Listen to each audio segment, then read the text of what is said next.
La luz está perfecto. ¿No hay mucho resplandor arriba Bueno, en el techo? tenés un aura ahí. Lo salimos bien.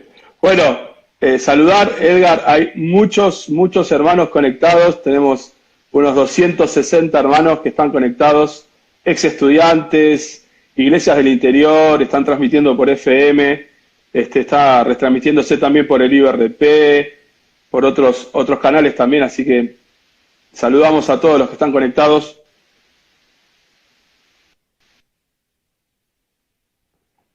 Cariño para todos. He podido ver que van apareciendo en pantalla algunos conocidos, otros con algunos nick que no me doy cuenta quiénes son, pero un honor para mí estar en contacto a través tuyo y del ministerio, hablando de temas de tanta importancia. Buenísimo. Han llegado muchas preguntas y vamos a aprovechar el tiempo para ya meternos de lleno porque la conexión, al estar tan saturada, puede complicar. Ahí estoy en simultáneo, pues me van llegando mensajes. Bueno, la idea es ponernos un poco en contexto. Uno habla de la China, uno está hablando del lejano oriente y de pronto en 3 meses está estallando en el otro punto, que es Estados Unidos, por ejemplo. Ahora, con respecto al significado profético, tenemos que marcar una diferencia, no porque la Biblia le dé una distinción especial, no hay nada concreto sobre el COVID-19 en la Biblia. Sí, Jesús anticipó que habría pestes. El libro de Apocalipsis habla de que en la tribulación, por ejemplo, el caballo amarillo habla de gente que va a estar muriendo por pestes. Justamente el color amarillo es el color ocre, el color que adquiere la piel cuando una persona muere. Es el color de las hojas secas que están muertas, el color de los desiertos. Y, o sea, se anticipa de que va a haber una gran mortandad a través de las pestes. Cuando el ser humano creía que tenía controlado todo esto, de pronto hoy sabemos que no. Pero lo significativo de esta peste, por llamarle de esta manera, es que está cambiando el orden del mundo. Es decir, las economías están colapsando, los países, los gobiernos se ven bajo la responsabilidad de poder subvencionar atenciones médicas, todo el aspecto sanitario, priorizarlo por sobre otros aspectos. Esto significa que todos sus recursos propios los van a gastar en el aspecto sanitario, lo que va a hacer que de pronto un país esté parado, porque las personas no pueden trabajar en lo suyo, no pueden hacer sus negocios, los negocios internacionales quedan parados también, el país agota sus recursos. ¿Y cómo hace un país para salir adelante? Tiene que emitir moneda, tiene que inventar bonos, algún tipo de mercado interno para subvencionar a la empresa o al pequeño empresario para que siga adelante. Sin ir muy lejos, Argentina, de pronto hay leyes que van a congelar los alquileres, que van a impedir los desalojos, que van a impedir que los bancos ejecuten a personas que están con cierta morosidad. Fenómeno, pero eso lo tiene que pagar alguien, porque los recursos que tienen los bancos, los propietarios, los empresarios son escasos. Entonces, ¿quién lo hace? Lo hace el Estado. Muy bien, ¿el Estado con qué recursos? No tiene tampoco muchos. Entonces, de pronto, el país tiene una economía interna, pero no puede intercambiar hacia afuera porque el dinero emitido no tiene respaldo en dólares, los bonos no tienen validez en el exterior. Entonces, algún nuevo orden tiene que haber. Entonces, hay un orden mundial distinto porque las economías cambiaron, la interdependencia en los países cambió, de pronto hay una relación entre los presidentes muy interesante. Así que esto está marcando una pauta, va a haber un antes y un después, porque encima esto promete instalarse por bastante tiempo. Bueno, acá hay unas preguntas que surgen que son interesantes. Cuando mencionaste a los jinetes que habla Apocalipsis, ¿quiere decir que ya hay jinetes que están galopando o no? Alguno estuvo escuchando la predicación del domingo. Vayan a sus iglesias, escuchen a sus pastores. No, yo no quiero ser ladrón de ovejas. Bueno, tenemos que hablar de un orden de eventos. Lo que está pasando es principio de dolores, pero se viene una época en la que se van a desatar la famosa serie de primeros 7 sellos, de los cuales los 4 que encabezan a los 7 sellos son los 4 jinetes, los 4 caballos. Después hay otra serie de juicios que son las 7 trompetas y finalmente las 7 copas de ira. Todo esto va a ocurrir en la tribulación, porque el primer sello, que es el caballo blanco, el que lo montaba tenía un arco en la mano y le fue dado una corona y salió venciendo y para vencer, nos dice el capítulo 6 de Apocalipsis. Esa es la manifestación del anticristo. Y la Biblia es muy clara en que el anticristo no se va a manifestar mientras la iglesia está en la tierra. Dice solo que hay quien hasta el momento lo detiene, hasta que éste a su vez sea quitado. Esto lo dice la carta a los tesalonicenses. Entonces, mientras la iglesia está en la tierra, el anticristo no se va a manifestar, no va a haber juicios sobre la tierra. Estos son precursores de lo que va a ocurrir. Pero tiene un aspecto muy interesante. Por primera vez en la historia, las iglesias del mundo cierran sus puertas. Nunca se logró eso. Sí. Ni siquiera los regímenes más totalitarios lograron el cierre de puertas de iglesias, porque si se quería, se reunían a escondidas, desde los tiempos del Imperio Romano hasta ahora. Sin embargo, ahora las iglesias, los templos, porque la iglesia está viva y se reúne en las casas hoy, los templos están con sus puertas cerradas. Claro. Por otro lado, cuando la iglesia sea arrebatada, lo que dice la primera carta a los Corintios, capítulo 15, lo que dice la segunda carta a los tesalonicenses, que en un abrir y cerrar de ojos seremos transformados, muchos tienen la idea de que el arrebatamiento va a ser como alguna película lo mostró, una película de los años 70 u 80, mostraba que alguien estaba cantando en un programa de televisión y de pronto se desvanecía, con ropa y todo. Una película bastante más reciente, en la que trabaja Nicolas Cage, la ropa cae en el piso, como si la persona se hubiera desvanecido. Tiene un sentido un poquitito más lógico ese. Recordemos que cuando Jesús resucitó y fueron a la tumba, encontraron que los lienzos que lo envolvían al Señor estaban como aplastados, sí, como si el Señor se hubiera esfumado de en medio, ¿no? Así que tiene un poquito más de lógica esta otra película. Sin embargo, la carta a los Corintios, la primera carta a los Corintios, capítulo 15, dice que carne y sangre no heredarán el reino de los cielos.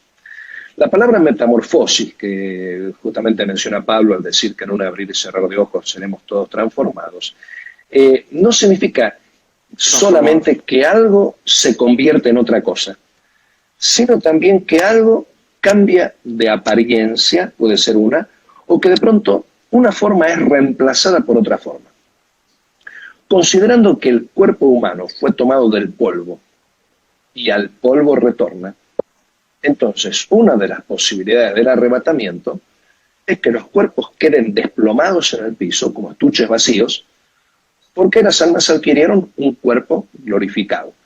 Por eso dice que uno es el cuerpo carnal, el soma sarkikos en griego, claro, y el otro cuerpo espiritual, el soma pneumáticos, y que caigan desplomados en tierra.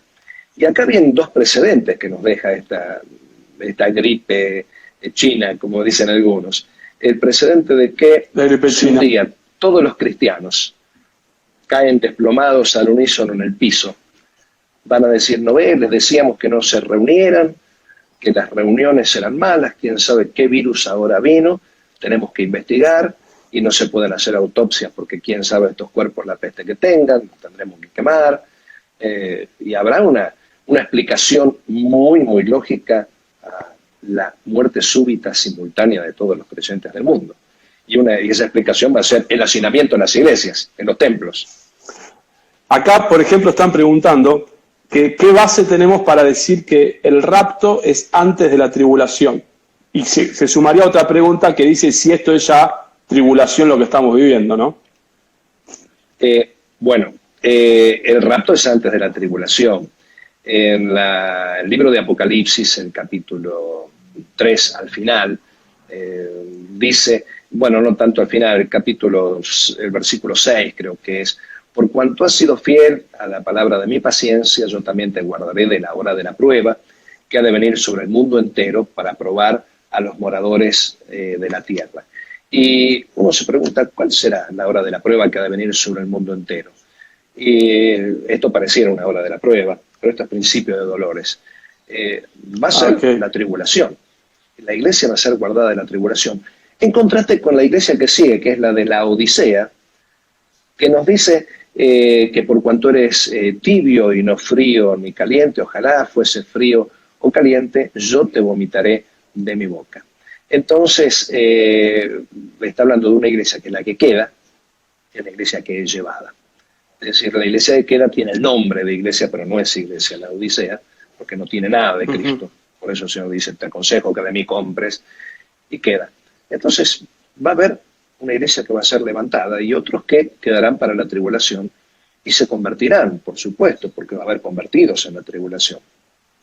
Pero la carta a los tesalonicenses es la que lo dice. Acá, la segunda carta de los tesalonicenses, el capítulo 2, quiero comentar lo que dice, pero con respecto a la venida de nuestro Señor, versículo 1, con respecto a la venida de nuestro Señor Jesucristo, nuestra reunión con Él, os rogamos, hermanos, que no os dejéis mover fácilmente de vuestro modo de pensar, ni os conturbéis ni por espíritu, ni por palabra, ni por carta como si fuera nuestra, en sentido de que aquel día del Señor está cerca. Nadie os engañe de ninguna manera, porque no vendrá sin que antes venga la apostasía y se manifieste el hombre de pecado, el hijo de perdición, el cual se opone y se levanta contra todo lo que se llama Dios o es objeto de culto, tanto que se sienta en el templo de Dios como Dios, haciéndose pasar por Dios. O sea, está hablando acá de la venida de Cristo, que no es el arrebatamiento. La venida de Cristo es cuando Él venga a reinar aquí en la tierra. Es decir, el arrebatamiento no es que Cristo viene. Algunos llaman venida de Cristo cuando Él viene a buscarnos. No, no, no. Cristo viene a reinar en la tierra después de pelear en la batalla de Armagedón contra las naciones. Entonces Cristo no va a venir sin que antes se manifieste el hombre de pecado. Y el versículo 5... Sí. Sí. No, dale. Termina y yo tengo una pregunta con esto que me han dicho. Dice, ¿no os acordáis que cuando yo estaba todavía con vosotros os decía esto? Y ahora vosotros sabéis lo que lo detiene, a fin de que a su debido tiempo se manifieste, porque ya está en acción el misterio de la iniquidad. Solo que hay quien al presente lo detiene, hasta que él a su vez sea quitado de en medio. Y entonces se manifestará aquel inicuo, a quien el Señor matará con el espíritu de su boca, y destruirá con el resplandor de su venida, inicuo cuyo advenimiento es por obra de Satanás, con gran poder y señales y prodigios mentirosos, y con todo engaño de iniquidad para los que se pierden, por cuanto no recibieron el amor de la verdad para ser salvos. Y continúa hablando algunas cosas más. Ahora, lo que tenemos que entender también de la tribulación es que la tribulación corresponde a la semana número 70, predicha por Daniel en el capítulo 9. Daniel habla de que iban a contarse 70 semanas desde la orden de reedificación del templo que se ocurrió bajo Nehemías en el 445 a.C. hasta el Mesías. Ahí pasarían 69 semanas hasta el Mesías. Y después se quitaría la vida al Mesías, no por sí. El capítulo 9 de Daniel. Y queda pendiente una semana. Y ahí dice, y por otra semana un príncipe hará un pacto con muchos, y a la mitad de la semana hará cesar el sacrificio, etcétera, etcétera, y vendrá con inundación, con guerras y tantas cosas. Estas 70 semanas están destinadas para Israel. Es decir, Daniel lo profetizó para Israel porque dice, 70 semanas están determinadas sobre tu pueblo, tu santa ciudad, para poner fin al pecado, a la prevaricación y ungir al santo de los santos. O sea que el plan total de Dios con Israel era un plan de 70 semanas. Se cumplieron 69 con el sacrificio de Cristo en la cruz. A partir de ese momento, al poco tiempo se destruyó el templo de Jerusalén, los judíos quedaron sin sacrificio. Es como que Dios dijo, yo no voy a permitir que haya más sacrificio después del sacrificio de mi hijo. Y queda pendiente una semana. Es la que nosotros llamamos Semana de la Tribulación, que por eso va a durar 7 años. Entonces, si es un trato con Israel, no tiene sentido que la iglesia se encuentre. La iglesia va a ser arrebatada. Así como ahora aconteció Israel, endurecimiento en parte, hasta que haya entrado la plenitud de los gentiles. Es decir, es como que Israel está en un estado latente. Luego el Señor llevará a su iglesia, vendrá la resurrección para vida eterna, donde los muertos en Cristo resucitan primero, luego nosotros en un abrir y cerrar de ojos seremos transformados y estaremos con el Señor. Ahí empiezan los 7 años. Acá hay varias preguntas que son muy interesantes. Bueno, lo del principio de dolores, creo que lo mencionaste, lo que cita Mateo en el capítulo 24, pero hay una pregunta que dice, entendiendo los momentos escatológicos, ¿no? Y si da para mencionar cada momento escatológico, ¿cuál sería entonces el momento que estaríamos atravesando hoy de acuerdo a este contexto de pandemia? Bueno, Jesús dijo, cuando estas cosas acontezcan, saber que vuestra redención está cerca. Y tenemos que entender que esto es como los dolores de parto, que van aumentando, van increciendo. Así, no podemos hablar de un tiempo histórico por 2 razones. Los pintores, cuando hacen una obra, cada tanto se alejan 1, 2 y hasta 3 metros para ver la obra de lejos y ver si están bien las proporciones. Esto pasa en la historia. Uno no puede interpretar la historia concretamente mientras la está viviendo. Uno puede ser un cronista, pero la historia después se escribe cuando ya está todo hecho, cuando el cuadro está terminado, cuando se puede ver a lo lejos. Entonces es muy difícil interpretar las cosas del tiempo presente bajo la perspectiva bíblica y decir, esto es lo que se dijo, esto es lo que dijo la Biblia, porque en base a estas cosas se cometieron muchos errores, empezando por los testigos de Jehová que dijeron que en 1914 iba a venir Cristo. Claro. Y el tiempo de los judíos, que estaban imaginando que Jesús no condecía con el perfil del Mesías que ellos tenían. Hoy, mirando hacia atrás, cuando todo es historia, nos damos cuenta que Jesús encajaba perfectamente en el perfil mesiánico. Así que es muy difícil decirlo, pero sí sabemos. Esto es una cosa. Por los testigos de Jehová que dijeron que en 1914 lo que pasó con las Torres Gemelas marcó un hito, hubo un antes y un después. La famosa identificación biométrica de las personas tomó mucho más relieve desde ese momento, que fue un momento trascendental. Ahora con el coronavirus, que va a haber siempre cierres preventivos, cuarentenas, alejamientos, separaciones étnicas por los cierres de fronteras. Es decir, todas estas cosas van generando precedentes, así como la famosa inserción de chips o las computadoras o la localización geográfica. El granito de arroz. Sí, todas estas cosas nos van marcando pequeñas señales o miguitas de pan que nos hacen el camino hasta que concluya con lo que vamos a ver desde el cielo. Entonces, sí, esto se puede entender como un reordenamiento mundial. Que puede ser Esto puede entenderse como un reordenamiento mundial, que puede ser la entrada para un anticristo. Sí, sin dudas, sin dudas. Cualquier persona que ahora adquiera protagonismo, relevancia, va a ser considerado como un referente. Yo no puedo decir que el Señor venga ya en el próximo año, no, pero que esto está abriendo un camino, seguro que lo está abriendo. Esto que hoy estamos viviendo es lo que veíamos en las películas hace 2 años y nos parecía ciencia ficción. Quiere decir que tantas cosas que la Biblia vaticina, que uno dice, estos son tiempos terribles, tiempos de película. Los tiempos de película llegaron. Entonces, a todos nos hace sentir como que, sí, realmente está mucho más cerca de lo que decían nuestros padres. Ahora, y cuando hablamos de anticristo, dentro de 10 años, sí. Yo no lo sé, no puedo ser claro. un fascineroso gritando por ahí, ya viene el Señor, está a las puertas, yo no lo sé, pero que se siente que hay un ambiente de venida de Cristo, sí.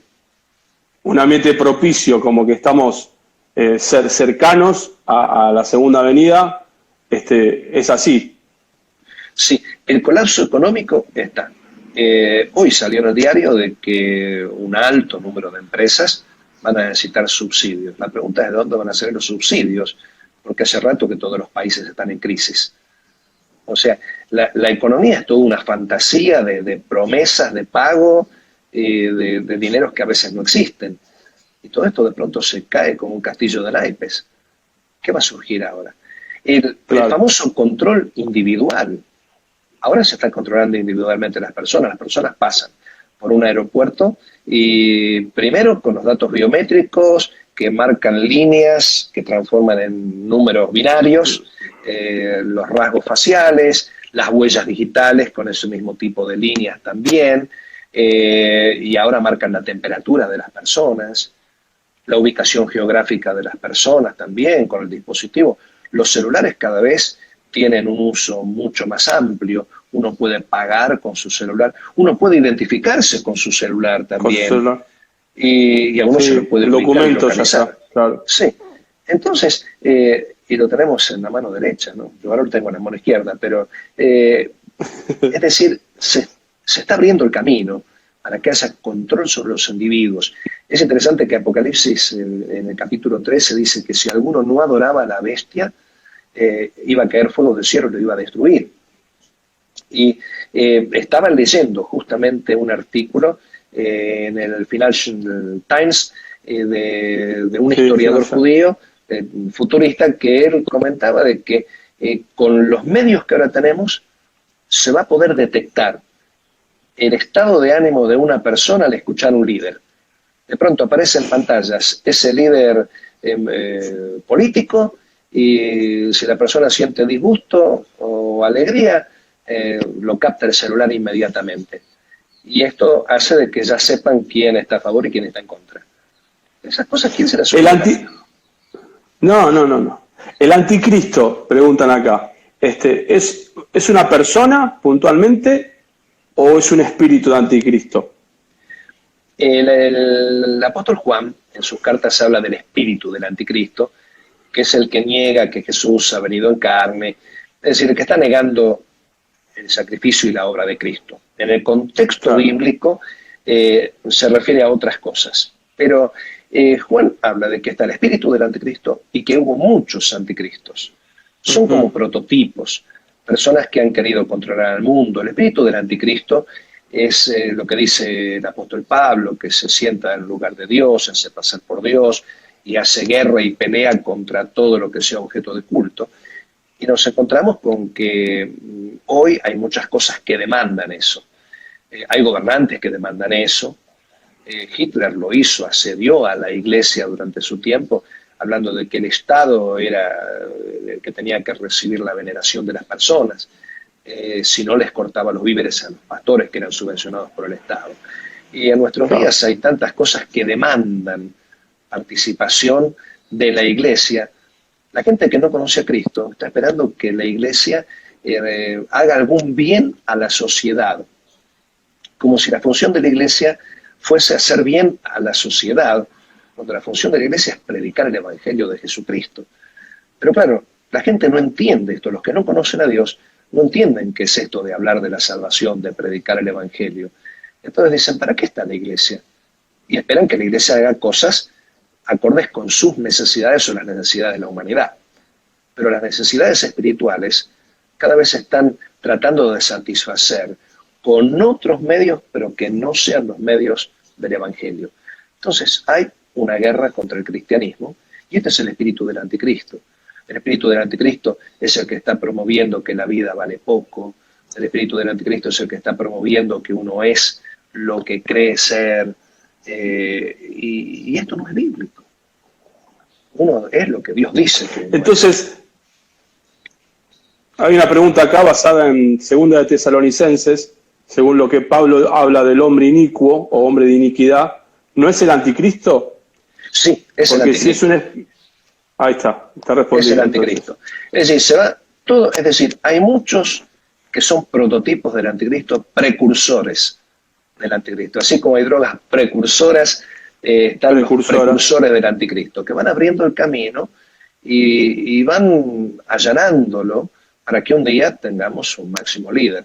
Los famosos líderes mundiales, desde tiempos antiguos, eran prototipos del anticristo. Pero va a haber prototipos. Entonces, va a haber uno. Decir que esta pandemia es un castigo de Dios o una maldición de Dios, ¿está bien, está mal? ¿Es una afirmación no del todo correcta? Tuve una reunión hace unas semanas atrás en otro país, hace más de 15 días, para que nadie me tenga miedo, ¿no? Y con unos ministros orientales que decían que lo que ocurrió en China fue un juicio de Dios hacia China, porque recrudecieron la persecución a la iglesia. Y los misioneros que visitaban a China, siendo testigos de este recrudecimiento de persecución, dijeron que esto fue algo como para que China se concentre en otras cosas y no en la persecución. Por otro lado, escuché de que justamente en la provincia de Wuhan, los cristianos son los que están ejerciendo tareas comunitarias y de bien y de servicio a otros en esos momentos. Y son dos piezas del rompecabezas que dicen, bueno, Dios está detrás de todo eso. Yo no sé si le puedo llamar un juicio o castigo de Dios. Todavía no llegó el momento. Va a haber un momento que será en el que Dios destruya a los que destruyen la tierra. Eso lo dice en Apocalipsis. Pero por ahora, esos castigos de Dios son como sacudones que tienen un efecto positivo. No es el castigo punitivo, sino es el castigo correctivo, si lo podemos llamar así. Son oportunidades que Dios da. Las personas con esto se ven obligadas a meditar más, no hay tanto activismo. Las personas se ven obligadas a comunicarse más en familia. Las personas todos se sienten más cerca de la muerte y la empiezan a considerar como una opción. El ser humano se siente cada vez menos omnipotente frente a estas cosas. Entonces esto nos está poniendo en la dimensión que debe ponerse. Si yo creo en un Dios omnipotente y un Dios soberano, tengo que entender que esto no se le escapó del laboratorio a Dios, sino que estaba dentro de sus planes. En relación a las trompetas, ¿no? Apocalipsis 8, por ahí creo que algo mencionaste, pero acá se reitera una pregunta. ¿Ya han sonado las trompetas? ¿Está por sonar una más? ¿Esto que está sucediendo es una trompeta que está sonando? Bueno, el libro de Apocalipsis nos habla de que en la tribulación habrá 3 series de 7 juicios cada una. Siempre con los estudiantes hablo de ese orden y les hago una regla mnemotécnica que es fácil. Sello, trompeta, copa. Abajo, al centro y adentro, dirían algunos. Estas 3 series de 7 juicios, 7 sellos, 7 trompetas, 7 copas, van a ocurrir en la tribulación. Los 7 sellos son eventos que van a ocurrir en la tierra. Tenemos el primer sello, la manifestación del anticristo. El segundo sello, habrá guerras, violencias. El tercer sello habla de carestía, donde los artículos de primera necesidad van a estar inalcanzables para el bolsillo. Sin embargo, los de lujo van a ser fácilmente obtenibles. Tenemos el cuarto sello, el caballo amarillo, el anterior era el caballo negro, el caballo amarillo que habla de pestilencias, habla de muertes. El quinto sello que habla de martirios, los cristianos van a empezar a sufrir martirio. El sexto sello habla de cataclismos, terremotos, volcanes, que harán que cambie hasta la geografía de la Tierra. Y el séptimo sello habla de que las oraciones de los santos, que eran como incienso que iban subiendo, va a llegar el momento en que se van a transformar en juicio contra la tierra. Esa famosa oración de la viuda que decía, hazme justicia, y el juez injusto dice, ya me cansó, para que no me agote la paciencia, le voy a hacer justicia. Y Jesús dijo, esto lo dijo en relación con los eventos finales, ¿no? Dice, oíd lo que dijo el juez injusto. Y Dios dijo, se tardará Dios en responder a sus escogidos que claman a Él día y noche. Antes os digo, no se tardará. Pero cuando el Hijo del Hombre venga, ¿hallará fe sobre la tierra? Entonces, está planteando de que en estos últimos tiempos la Iglesia está viviendo una suerte de injusticia generalizada que va, de alguna forma, carcomiendo la fe de los más débiles, ¿no? Pero un día las oraciones estas que tenemos ahí acumuladas, Señor, ¿por qué estas cosas? ¿Por qué estas otras? ¿Por qué parece que hay un silencio? Un día va a ser un juicio que va a caer. Y esto abre las puertas a la segunda serie de juicios, que son las 7 trompetas. La primera trompeta habla de lo que hoy podríamos entender como meteoritos, granizo como con fuego que fue dañando a la Tierra. Y estas cosas han ocurrido. De vez en cuando está algún meteorito que cae y ocasiona algún incendio en algún bosque. La segunda trompeta, como una gran montaña ardiendo, está hablando de un meteoro que cae sobre el mar y causa la mortandad de un porcentaje importante. Y la pregunta que uno se hace, ¿por qué están tan interesados los países desarrollados en controlar los asteroides y armar algún tipo de instrumento como para destruirlos o frenarlos antes de que se precipiten sobre la Tierra? Se viene especulando mucho sobre eso. ¿Por qué en este tiempo se habla tanto de estas cosas?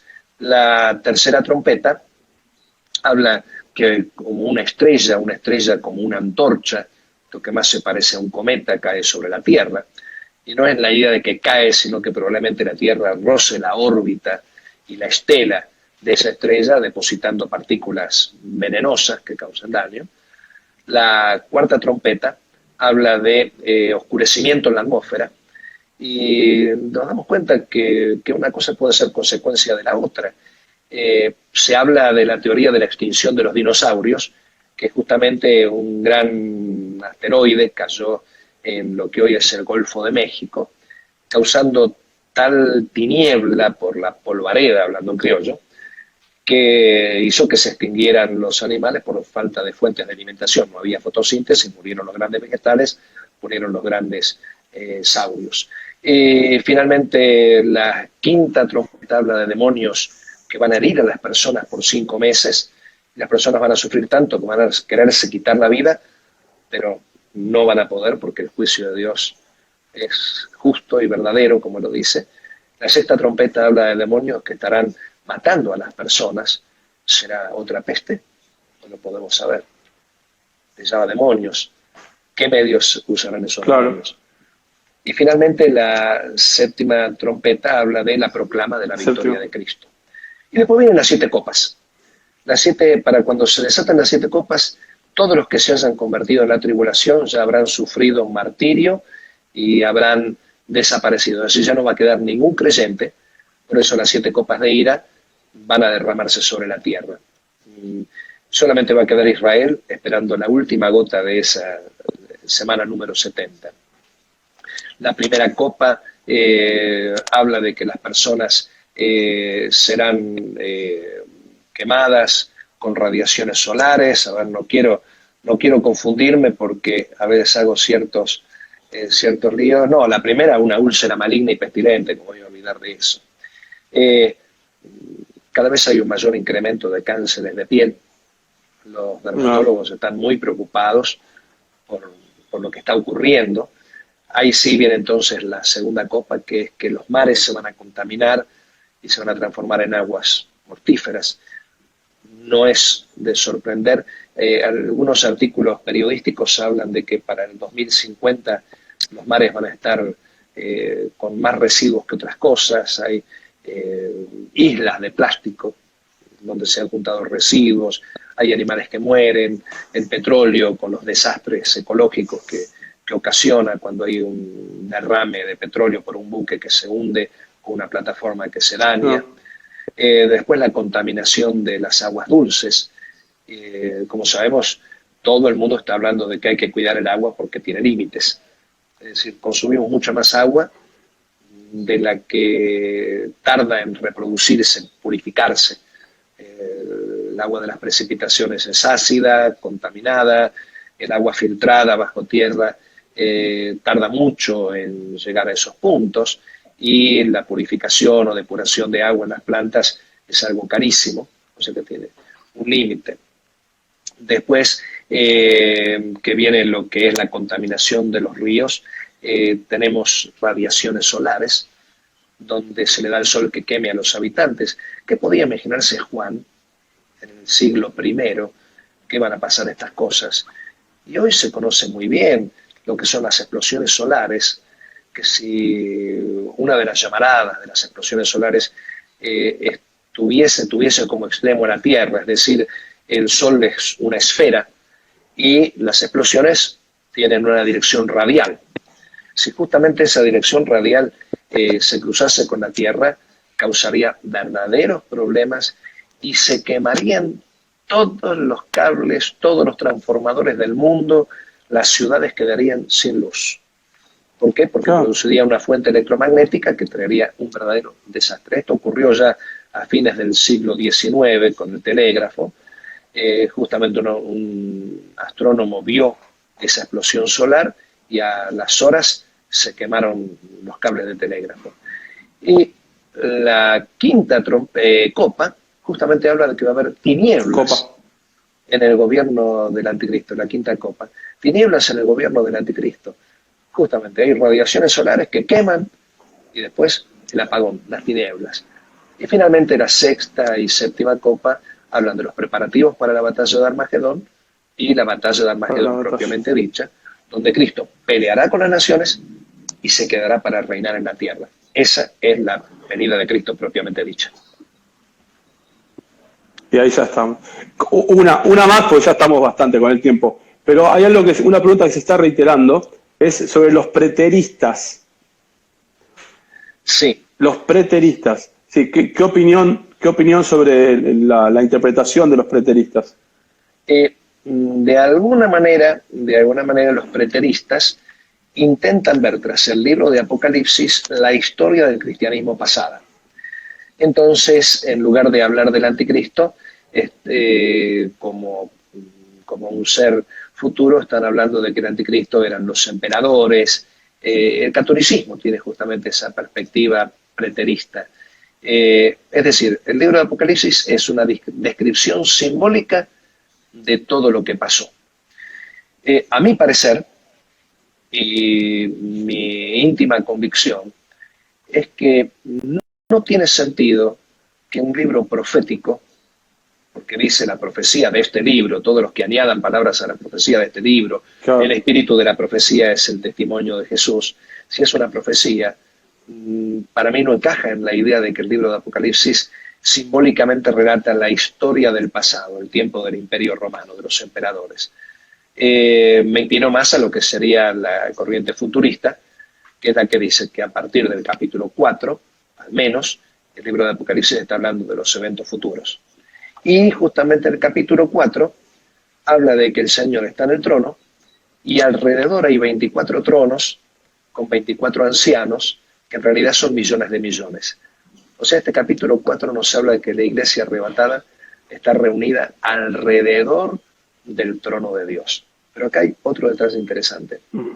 Ese capítulo 4, que viene después de lo que es el mensaje de las 7 iglesias, que hablan del tiempo presente y las cosas que son, menciona 12 veces la palabra trono.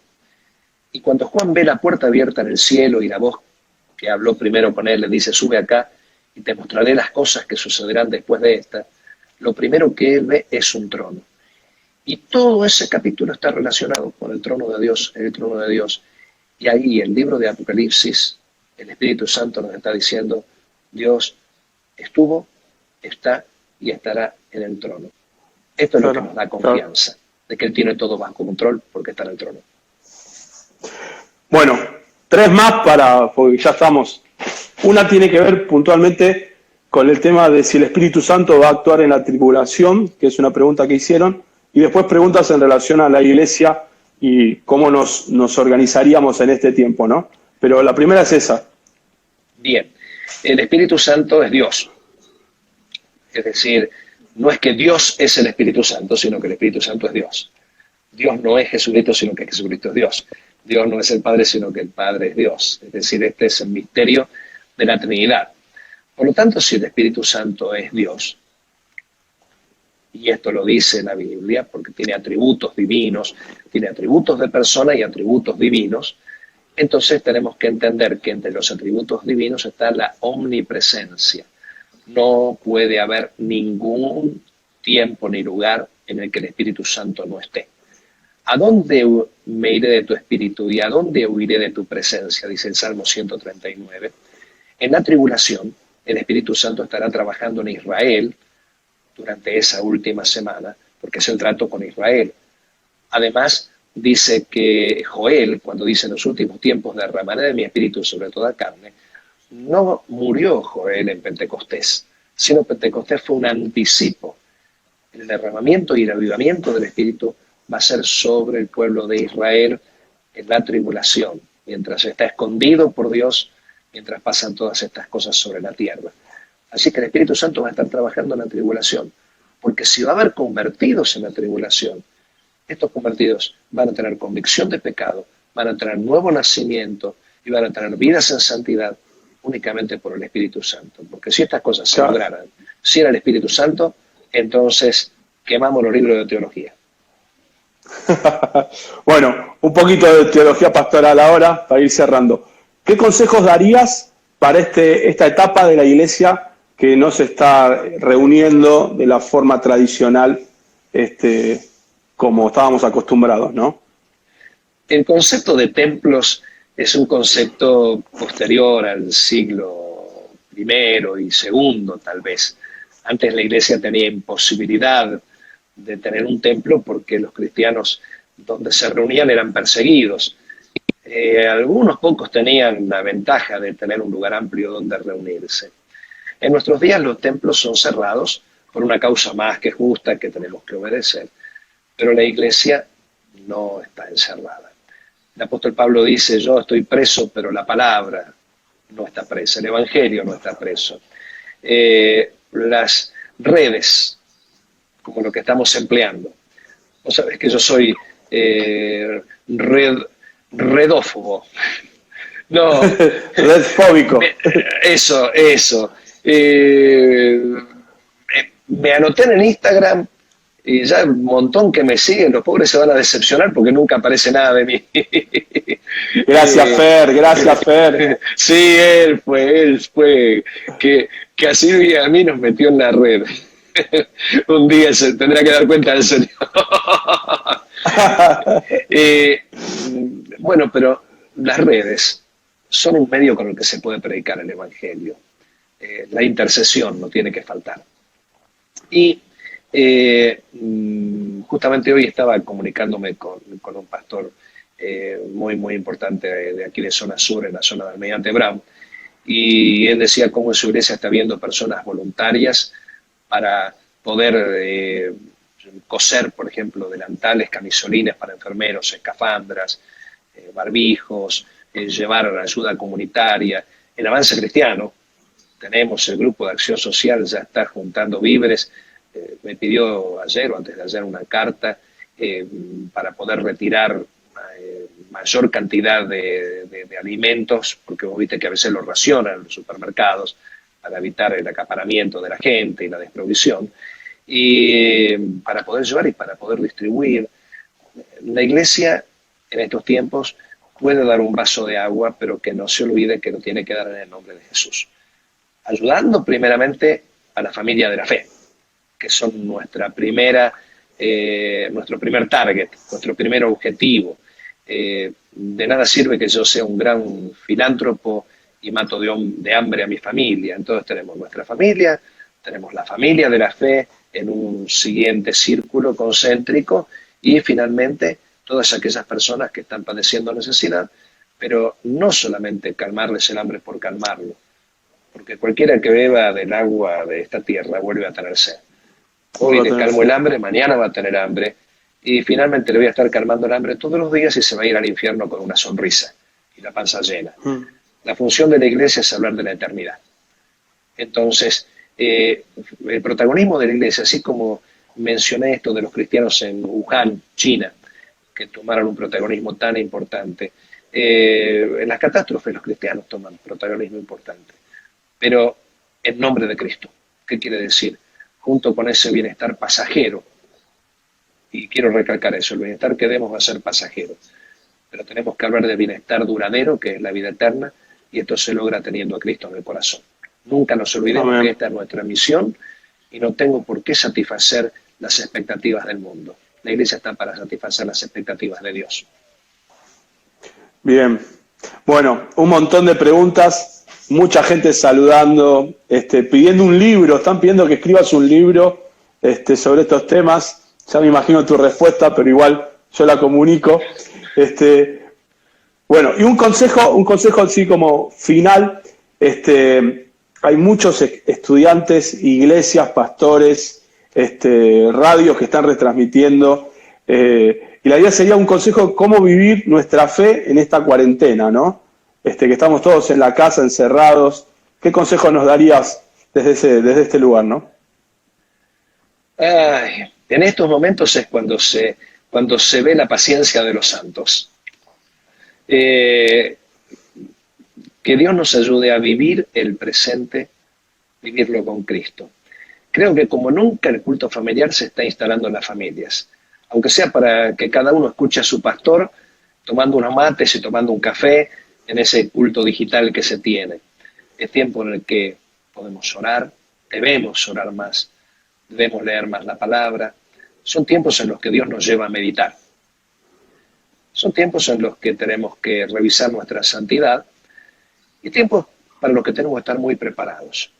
No creamos que los cristianos vamos a tener la suerte de que a nadie le toque el coronavirus. Cualquiera de nosotros va a poderse infectar y alguno de nosotros tal vez muera. Es una realidad inevitable. Y perdón que tire esta pálida, ¿no? Me hubiera gustado decir todo bárbaro, todo bien. No, pero está muy bueno que lo digas, porque a veces hay ciertas tradiciones evangélicas que dicen esto, ¿no? Que a nosotros no nos va a pasar nada, que estamos exceptos de toda esta situación. Está bueno que lo digas porque eso también trae claridad, ¿verdad? Dios hace llover sobre buenos y malos, hace salir el sol sobre justos e injustos, y Dios no va a permitir una tentación o prueba mayor a la que podemos soportar. Por otro lado, algún día tenemos que dejar esta tierra.